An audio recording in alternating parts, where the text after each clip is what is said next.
Please tell me, the photons has mass or not? Simple, one question. No, sir. Photons does not has mass. Why? Yes. Why? What is the basis of negating that photons does not has mass? Frequency का क्या असर stopping potential पर पड़ेगा, इसी के बारे में मैंने कल आपको बताया था, ठीक है ना। अब फ्रीक्वेंसी का मैंने ये बताया था कि if the frequency is higher then the stopping potential required will be higher. अब इंटेंसिटी अगर हाई है, ध्यान दीजिए मैं अलग अलग बात कर रहा हूँ, तो इंटेंसिटी अलग है, फ्रीक्वेंसी अलग है। Intensity and next one is frequency. What is frequency? Number of photons या quarks, जो भी पार्टिकल होगा, striking per second. Striking per second. This is called frequency. Intensity means, what is intensity? Intensity depends on source. किस पर depend करता है? Source पर। यानी दो तरीके का लाइट सोर्स है, एक 10 वाट का बल्ब है और एक 100 वाट का बल्ब है। तो 100 वाट वाला ज़्यादा एमिट करेगा लाइट को, फोटॉन्स को, यानी इसके जो फोटॉन्स होंगे उनकी एनर्जी ज़्यादा होगी in comparison to 10 watt of bulb. This depends on the source light. Intensity completely depends on source and frequency is interdependently on intensity. All right, clear?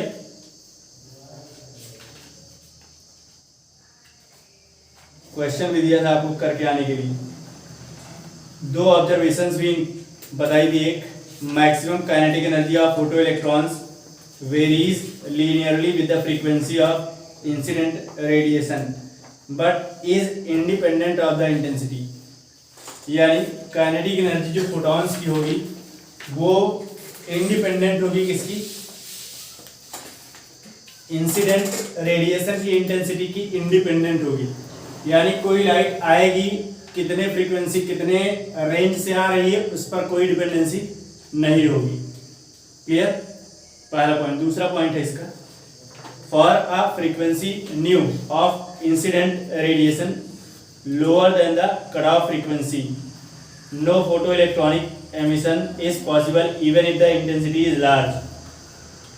ध्यान दीजिए, अगर cutoff potential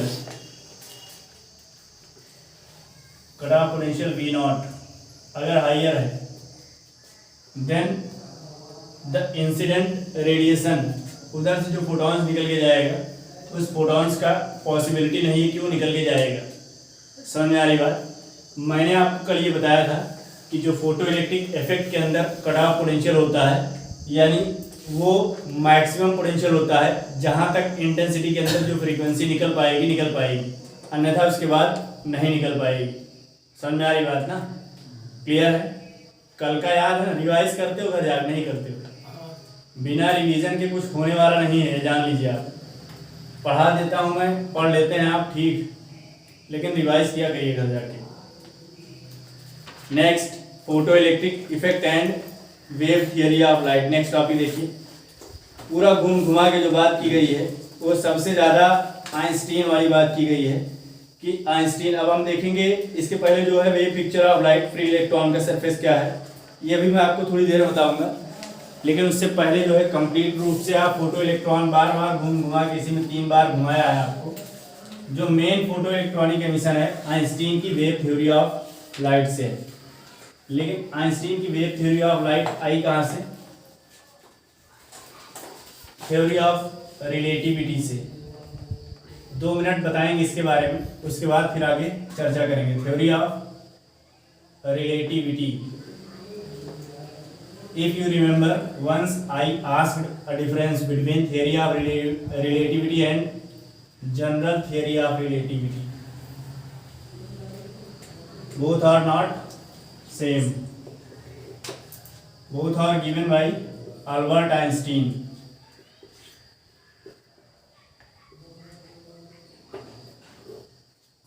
What is there in the theory?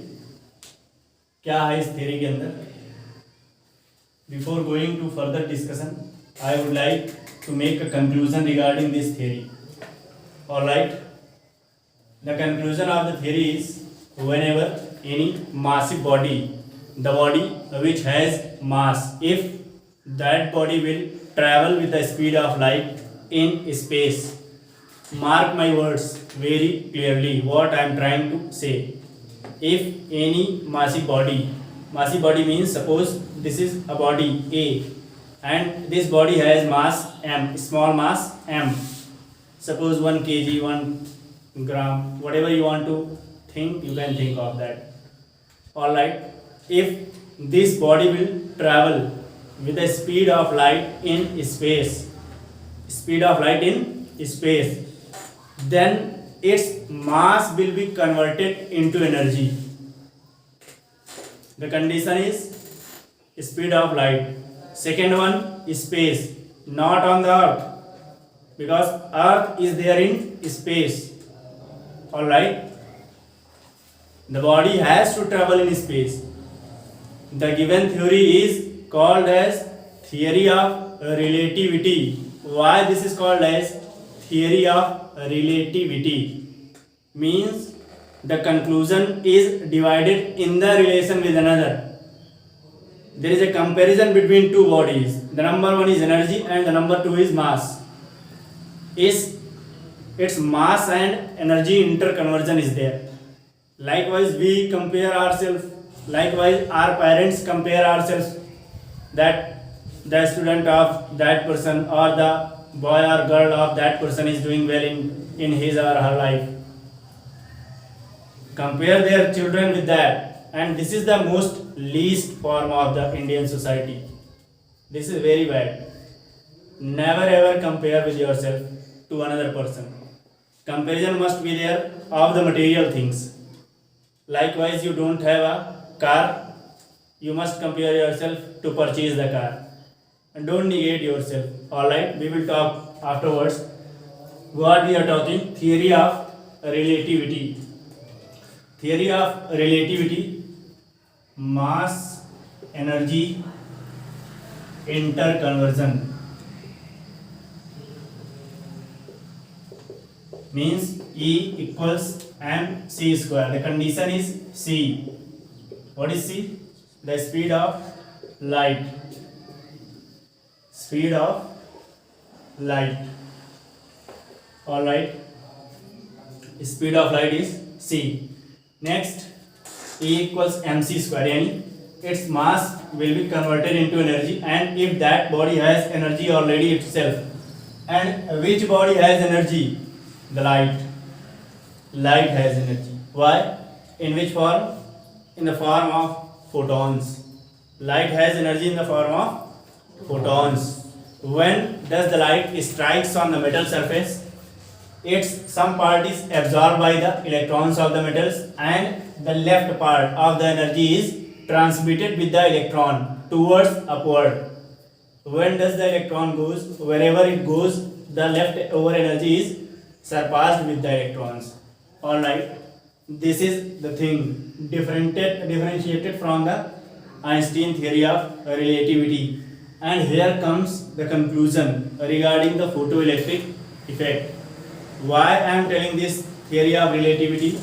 The reason, simple reason behind that is theory of relativity deals with energy and mass and photons. One question I would like to ask.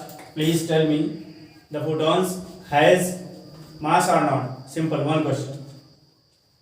No, sir. Photons does not has mass. Why? Why? What is the basis of negating that photons does not has mass? What's the basis of saying that? Can you tell me? It's your homework today. Please find out. Why and how does the photons have mass or not? Your topic is most important. This comes in 2 or 3 marker in your board exams. If the question is asked in 2 marks, then you have to explain in one line, and in the next line you have to write down the equation. All right, clear है? कोई तकलीफ? 2 marks में अगर पूछा जाएगा तो 1 marks में आपको डेफिनेशन लिख देना है और दूसरे वाले में उसका इक्वेशन लिख देना है। 3 नंबर में पूछा जाएगा तो 3 नंबर के लिए अभी मैं लिखाऊंगा आपको, तो कंक्लूजन भी लिखना पड़ेगा। समझ में आ रही बात? कंक्लूजन का मतलब ये है कि आपसे पूछ लेगा वो फंक्शन की डेफिनेशन क्या है, थ्रेशोल्ड फ्रीक्वेंसी की डेफिनेशन क्या है। कल मैंने 18-19 सवाल दिया था ना, कर के आए हैं? सब आ गया है? ठीक है, रोक के रखना, अभी डिस्कस करेंगे। यहाँ देखिए कैसे है ये एक मेटालिक सरफेस है। This is what, a metallic surface. ये सोर्स है, सन नहीं है, ये सोर्स है, कोई भी सोर्स ऑफ लाइट। ये सोर्स ऑफ लाइट नीचे आएगा किस पर? यहाँ ये फर्स्ट लेयर ऑफ इलेक्ट्रॉन्स है, सेकेंड लेयर ऑफ इलेक्ट्रॉन्स है, थर्ड लेयर ऑफ इलेक्ट्रॉन्स है, फोर्थ लेयर ऑफ इलेक्ट्रॉन्स है, जिनमें भी बना हुआ है मेटल के अंदर। ठीक है ना, जिनमें भी बना हुआ है मेटल के अंदर। अब यहाँ से फोटॉन्स आएंगे और ये एब्जॉर्ब किए जाएंगे किसके द्वारा? इलेक्ट्रॉन्स के द्वारा। तो जो एनर्जी एब्जॉर्ब करते हैं इलेक्ट्रॉन्स और जिनसे बाहर निकल के जाते हैं, जो बची हुई एनर्जी है, उसको वर्क फंक्शन बोलते हैं। ठीक बोलते हैं ना? अब यहाँ देखिए आप कि काइनेटिक एनर्जी की अगर बात करेंगे तो काइनेटिक एनर्जी इक्वल्स कितना? जितनी लाइट ऊपर से आई, एक photon, 1 photon energy equals h new. h is Planck's constant, Planck's constant. Kinetic energy h new के बराबर है। अब ये पूरी एनर्जी किसकी है? फोटॉन्स की है ना। ये निकाल क्या रहे हैं? Left over energy, left over energy with electron, जो इलेक्ट्रॉन पास है। H nu minus phi naught. Phi naught क्या है? वर्क फंक्शन, जितना वो एब्जॉर्ब करे। फॉर एग्जाम्पल जैसे मैंने बोला आपसे 50 रुपये मैंने दिया आपको और 10 रुपये का आपने समोसा खा लिया। अब कितना बचा है? 50 तो मैंने दिया, 10 का तुमने समोसा खा लिया, अब बचा कितना? 50 माइनस 10 40। तो वही चीज़ बोल रहा है कि काइनेटिक एनर्जी कितनी रहेगी उस इलेक्ट्रॉन के पास जिसको लेकर वो अपनी सतह को छोड़ेगा, यानी it will repel the surface और it will disconnect itself from the parent atom. कैसे डिस्कनेक्ट करेगा वही चीज़ है। समझ में आ रही बात? ठीक। अब kinetic energy equals H nu minus कितना? H nu naught. Nu naught इसकी फ्रीक्वेंसी है। तो ये आइंस्टीन का क्या है? Photo electric equation. Alright, total kinetic energy पूछ रहा है। तो टोटल अगर पूछेगा तो टोटल वाला इधर आ जाएगा, ये जोड़ देंगे आप, जितना दे रहे हैं उतना ये है, जितना बचा हुआ है टोटल वही तो है। काइनेटिक एनर्जी टोटल मतलब कितना बचा हुआ है उसके पास ना। बोलिए, कोई समस्या? ठीक है ना, कुछ समझ गए आप? पीछे वाले समझ में आया? और इसी को क्या बोलते हैं? Einstein photo electric equation. लिख लीजिए इसमें कुछ line.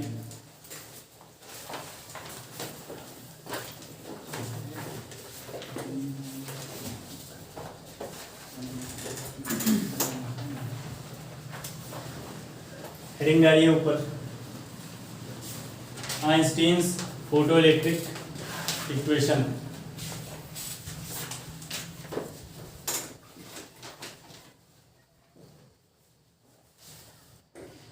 Einstein's photo electric equation.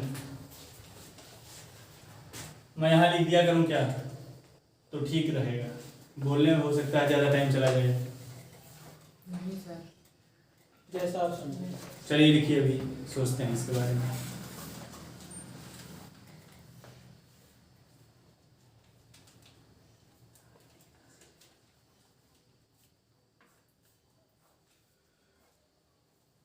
When the source of light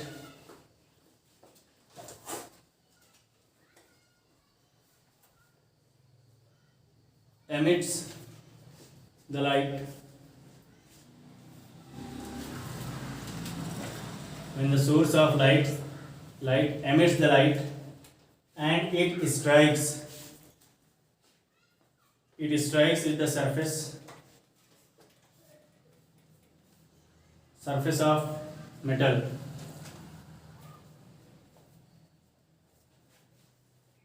the metal absorbs the light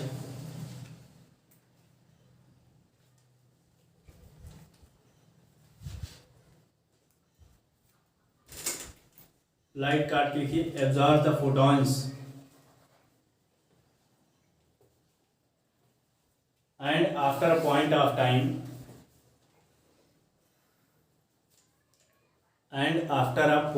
time it leaves, leaves, it leaves its surface with parent atom.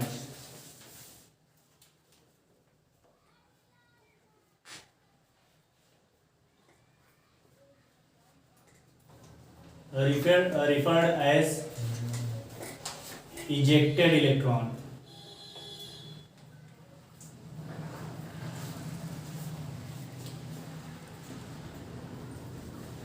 Now it absorbs the finite energy, popularly called as work function. It absorbs the finite energy, popularly called as work function.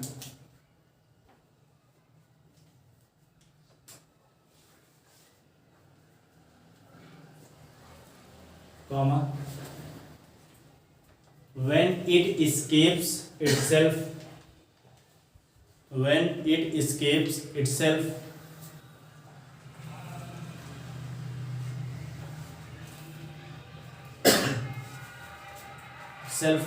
the maximum kinetic energy left over with electron, the maximum kinetic energy left over with electron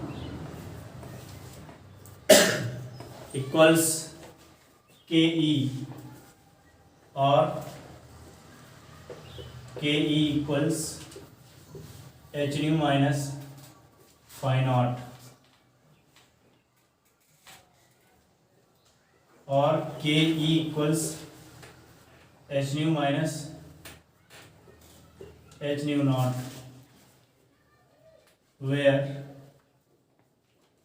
h nu is the photon energy.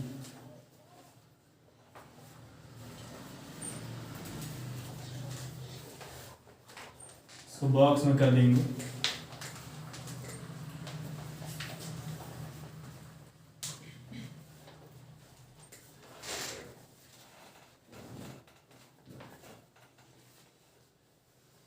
इसके बाद अगला लिखिए.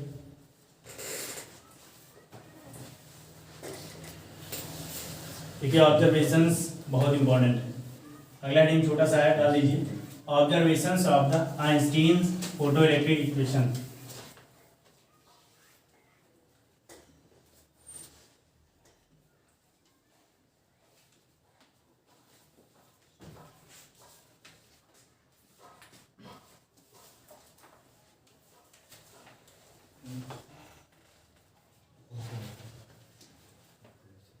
Please look at the equation. Kinetic number one observation is observation of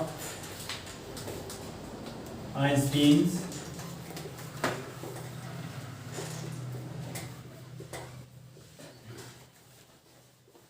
photoelectric equation.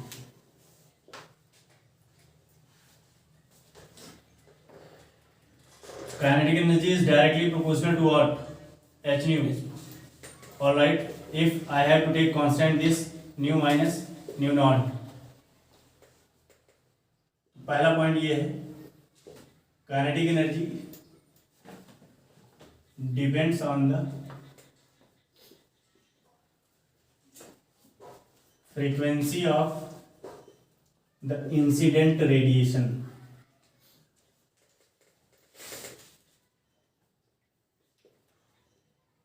समझ में आ रहा है?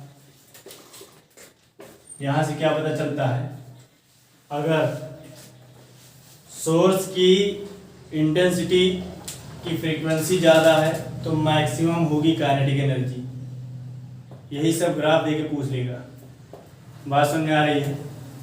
आप देखिए ना, काइनेटिक एनर्जी डायरेक्टली किसके प्रोपोर्शनल, एच कांस्टेंट है, ये घटेगा नहीं बढ़ेगा नहीं, न्यू माइनस न्यू नॉट। तो न्यू अगर घटेगा या बढ़ेगा इसी में से तो ले रहा है ना वो। भाई उदाहरण के लिए जो मैंने आपको समोसा और 50 का एग्जांपल दिया था, मैं पैसा बढ़ाऊंगा तभी आप ज़्यादा खर्च कर पाएंगे। 50 के बदले अगर मैं 5 लाख देता हूँ आपको, तो आप उसमें से 50,000 खर्च कर पाएंगे नहीं कर पाएंगे, या 500 खर्च कर पाएंगे ना। जितना ज़्यादा एनर्जी मिलेगी उसको उतना ज़्यादा वो खर्च करेगा। सिंपल सी बात है, सिंपल नियम है ना यहाँ। तो काइनेटिक एनर्जी किसके साथ कंप्लीटली डिपेंडेंट है, frequency of the incident radiation. Alright, just come on next. Next आप सोचिए क्या हो सकता है, बताइए। इसको लीनियर वेरिएशन बोलते हैं। Linear variation means if I have to draw the graph, then this will be like that. One side frequency, next side kinetic energy. इसे समझाने के लिए, ठीक है ना, लीनियर वेरिएशन। नेक्स्ट पॉइंट क्या है,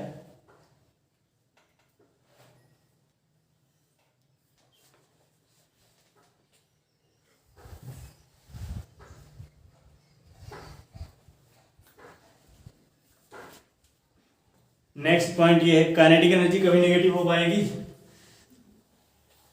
मुझे बताइए।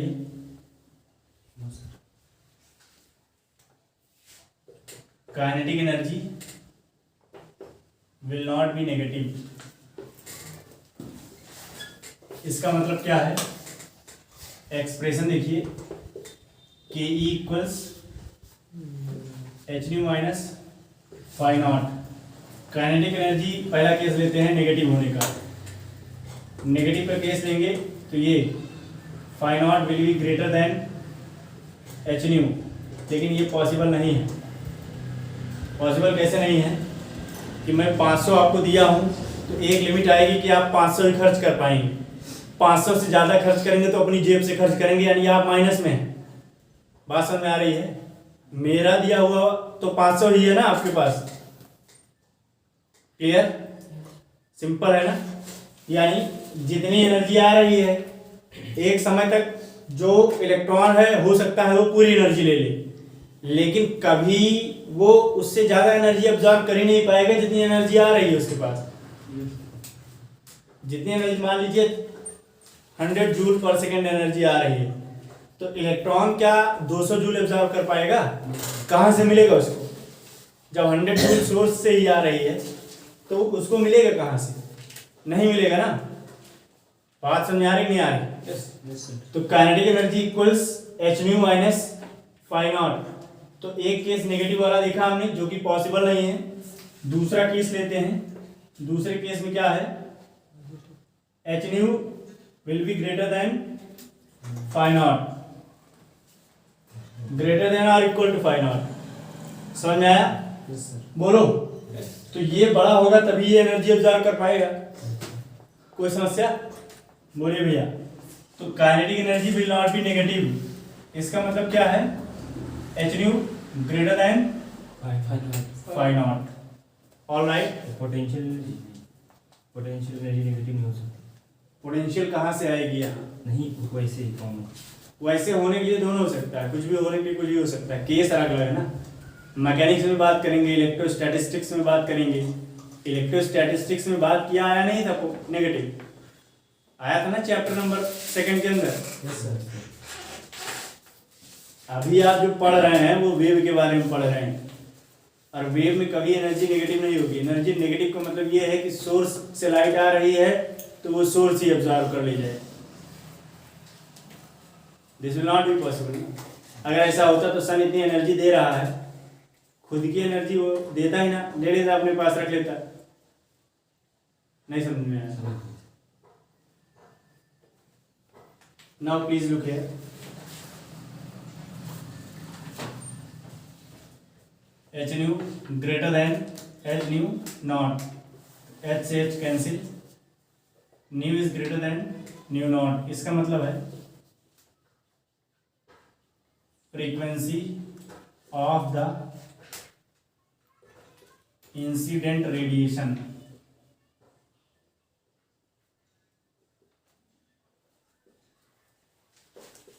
will be higher than the absorbed frequency। समझ में आ गया आपको बात? बोलो भैया। Whatever I am writing on the board, please jot down the points. These all are important. Today is important, and after some days, some years, this also be important. This will also be important. Now you have to focus on your track. Don't indulge yourself in different type of activities here and there. Be focused, be energetic, be fond of learning.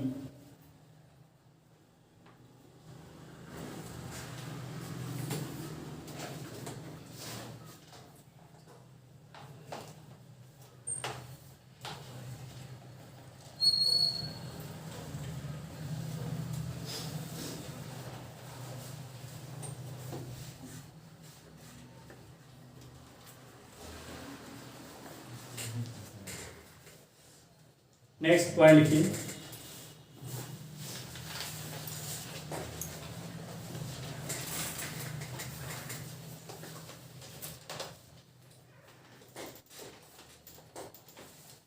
Intensity of radiation.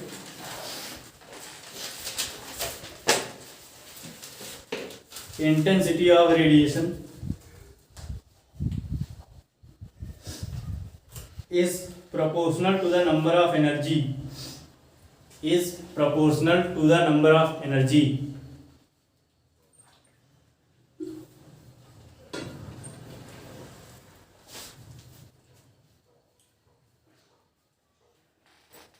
Energy quanta पर unit area per unit time.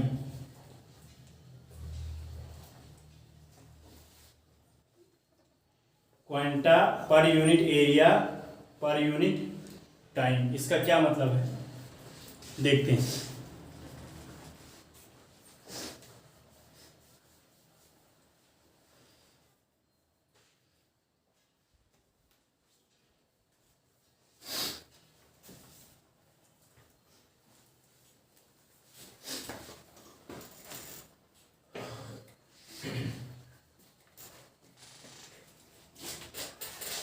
ध्यान दीजिए इधर। पर unit area मतलब ये है कि ये सपोज करिए एक एरिया ए है और इस जगह एक एरिया A2 है। अब यहाँ जितना फोटोन एब्जॉर्ब होगा डिपेंड करेगा यहाँ भी उतना ही एब्जॉर्ब हो। तो पर यूनिट एरिया का मतलब हर एक का अलग अलग होगा ना। जैसे वो 500 वाला एग्जांपल लेते हैं, अगर पैसा देने वाला है तो मैं 500 एक लोग को दूंगा, अगला 500 एक लोग को दूंगा, अगला 500 दूसरे को दूंगा। ऐसा तो नहीं कि 500 में 500 लोगों को दे दूंगा। This will not be fair ना। In similar fashion here it is telling to you कि ऐसा ही है। जब पर यूनिट एरिया का एब्जॉर्प्शन होगा फ्रीक्वेंसी का, तभी आप बता पाएंगे कि कितना क्वांटा कहाँ एब्जॉर्ब हुआ है। ठीक है ना। क्वांटा मतलब लाइट का जो पार्टिकल है। जब हम सनलाइट की बात करेंगे तो फोटोन, और सनलाइट के अलावा कोई और लाइट की बात करेंगे तो क्वांटा आएगा। What is quanta?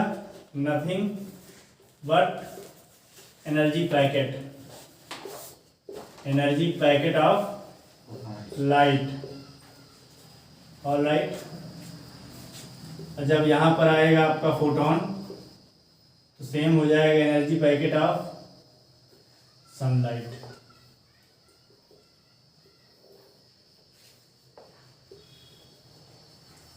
Clear? Any doubt?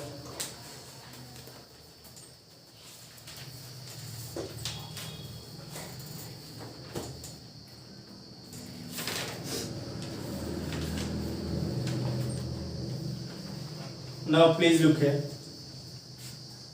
Curve, curve बनाना है।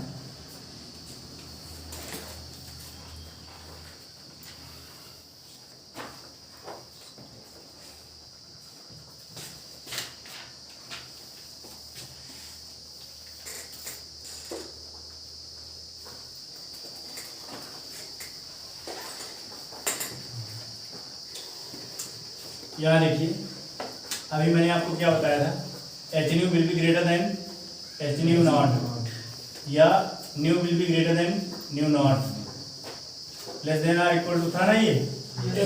अगर हमें इसका ग्राफ बनाना है, फ्रीक्वेंसी एब्जॉर्ब, ये दोनों मतलब जो एब्जॉर्ब किए गए, ये फोटोन कौन है, एब्जॉर्ब, और ये इंसिडेंट, इंसिडेंट फ्रीक्वेंसी,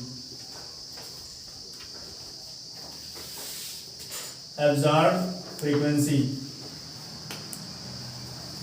अब इसका अगर ग्राफ बनाना है तो एक तरफ फ्रीक्वेंसी, एक तरफ न्यू नॉट है, तो यहाँ इसका स्ट्रेट लाइन ग्राफ होगा। क्यों होगा?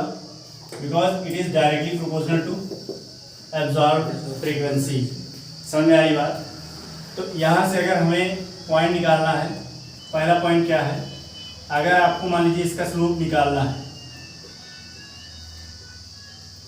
स्लोप निकालेंगे तो क्या आएगा, कांस्टेंट इन दोनों के बीच का क्या है, प्लैंक्स कांस्टेंट है ना। Yes, sir. भाई आप देखिए ना इसी को, दोनों डिवाइड का स्लोप कैसे, परपेंडिकुलर अपॉन बेस, स्लोप क्या होता है, tan theta, p by b, perpendicular by base, this is your slope. What is slope? Slope होता क्या है, मीनिंग क्या है स्लोप का, कोई भी ग्राफ के अंदर कितना झुकाव है उस कर्व्ड एक्सिस की तरफ, दैट इज कॉल्ड स्लोप। तो अगर स्लोप निकालना है आपको, तो ये आप निकालेंगे नहीं, ये स्ट्रेट लाइन का ग्राफ है, ये पूरा जा रहा है, ये परपेंडिकुलर है, कितना झुका हुआ है, ये बेस है, तो p by b, this is your theta, how much the angle made by this with X axis. Are you getting what I am trying to say? Anyone facing any problem? Please focus here. p by b, तो ये p मतलब क्या है, y axis है, ये क्या है, x, तो यहाँ पे p बाई b भी लिख दिया जाता है, कितना, y बाई x। ये सब इसलिए बता दे रहे हैं, कभी ग्राफ दे और आंसर निकालने के लिए बोल दे, जैसे बोल दिया उसने 5, 10, 15, इधर 4, 8, 12, अब आपसे बोल दिया है कि फाइंड आउट द स्लोप और find out the constant value, ऐसा पेपर में एक बार आया है, find out the value of Planck's constant. तो जो बहुत लोगों को याद है वो उसमें माने नहीं जाती है, क्योंकि याद है आपको 6.26 जो भी याद है, लेकिन निकाल के दिखाओ तुमको, मतलब तुमको आंसर दिया है, how you will find out, just show it on the graph. तो यहाँ से पता चला स्लोप कैसे निकालेंगे आप, कोई समस्या? बोलो भाई। This is not given in NCERT, graph दिया नहीं एनसीईआरटी, ड्रॉ कर लीजिए आप। और इंटेंसिटी क्या बताती है, intensity describes about the number of electrons striking on the surface of metal। समझ गए? मजा आया? कुछ समझ में आया? ठीक है ना? बोलो, घबराओ मत, डरो मत, चिंता मत करो।